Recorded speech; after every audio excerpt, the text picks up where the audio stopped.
O Senhor esteja convosco. Ele está no meio de nós. Proclamação do Evangelho de Jesus Cristo segundo João. Glória a vós, Senhor. Naquele tempo, Jesus foi para o outro lado do mar da Galileia, também chamado de Tiberíades. Uma grande multidão o seguia, porque via os sinais que ele operava a favor dos doentes. Jesus subiu ao monte e sentou-se aí com seus discípulos. Estava próxima a Páscoa, a festa dos judeus. Levantando os olhos e vendo que uma grande multidão estava vindo ao seu encontro, Jesus disse a Filipe: Onde vamos comprar pão para que eles possam comer?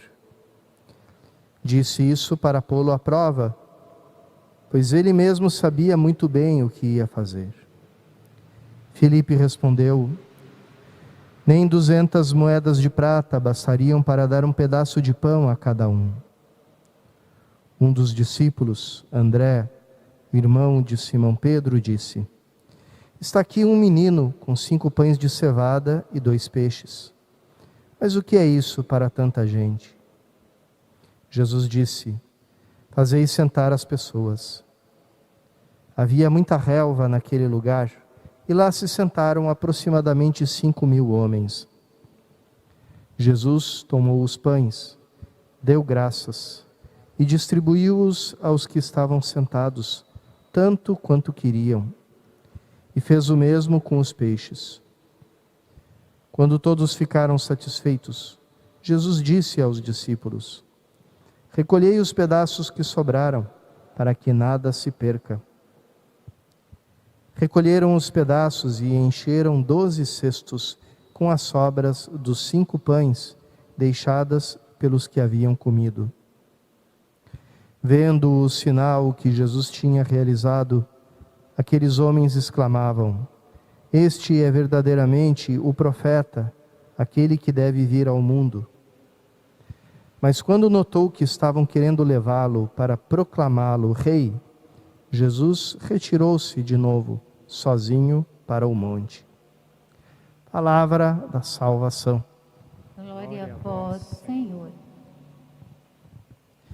No Evangelho segundo São João, irmãos e irmãs, os milagres de Jesus não são chamados de milagres, mas de sinais.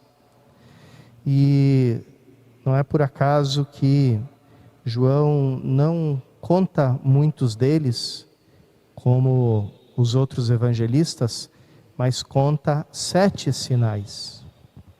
Esse número 7, que na Bíblia é o número da perfeição, é o número do completo, o número da totalidade, ele é escolhido justamente por João, né, todos esses sinais. E João aqui ele repete, coisa que não é comum no seu evangelho, repete uma narrativa que já aparece nos outros, a multiplicação dos pães. E aqui ele dá alguns detalhes que nos outros evangelhos faltam, detalhes típicos de uma pessoa que foi testemunha ocular do fato, né? Esse detalhe de que os pães eram de cevada, né? Que meio que não acrescenta ao que parece muito a narrativa, mas é o detalhe daquele que viu isso acontecer, que viu com os próprios olhos.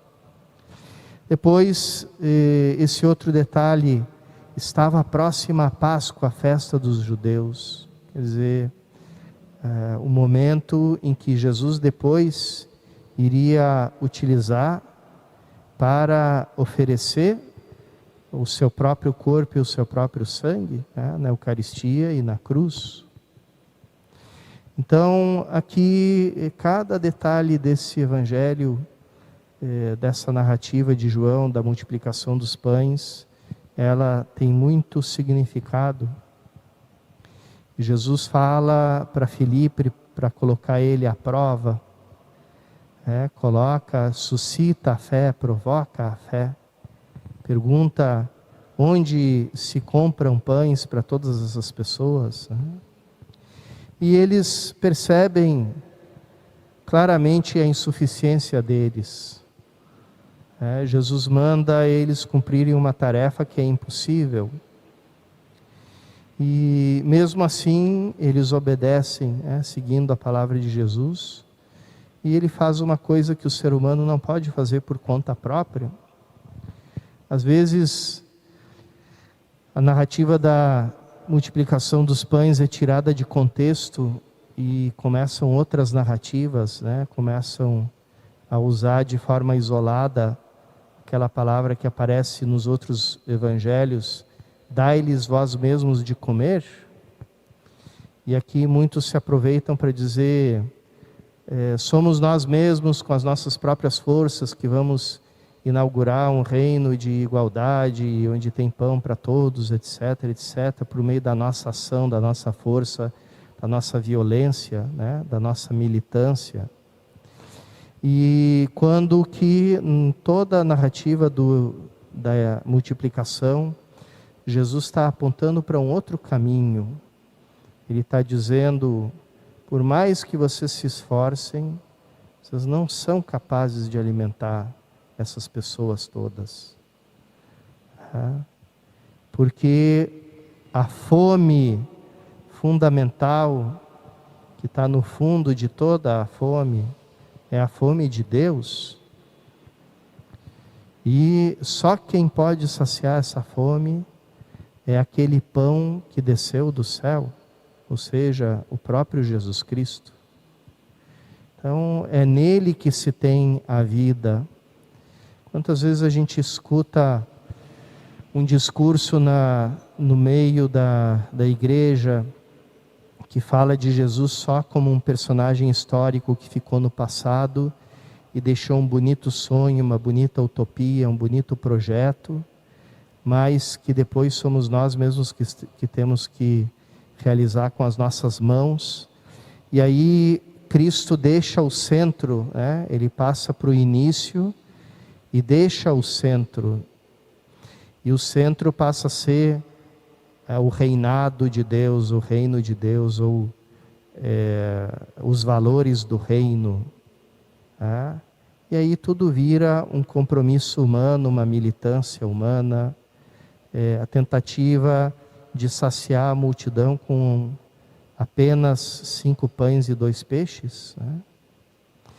E quando que a vida que se busca, a fome que se busca, é a fome do próprio Cristo, a fome da comunhão com Deus, que é a fonte da vida. E é isso que Jesus quer. Tanto é que quando eles veem que ele podia alimentar uma multidão, querem proclamar Cristo como rei, mas querem que ele seja um rei terreno, um rei que sacia a multidão do pão que acaba, do pão que perece. Jesus vai explicar depois tudo isso no 6º capítulo, na continuação do 6º capítulo desse evangelho, mostrando que essa multiplicação é um sinal que aponta para uma outra realidade, para a realidade do pão que sacia todas as fomes e sacia a fome mais profunda. E quando não se sacia a fome desse pão, não se busca esse pão que é o próprio Cristo, o problema da fome e mesmo da fome física do mundo nunca fica resolvido. Então, irmãos e irmãs, aqui nós que nos reunimos para nos alimentar do pão da vida, que é Jesus, do pão da verdadeira vida, do pão que quem se alimenta dele tem a vida eterna, peçamos a graça de que ele seja a nossa força e que todo o nosso trabalho também em alimentar os nossos irmãos seja sempre para eles um sinal de um amor que está ali atrás daquele gesto de partilha, e que é o amor infinito que o Pai manifesta no seu Filho Jesus Cristo.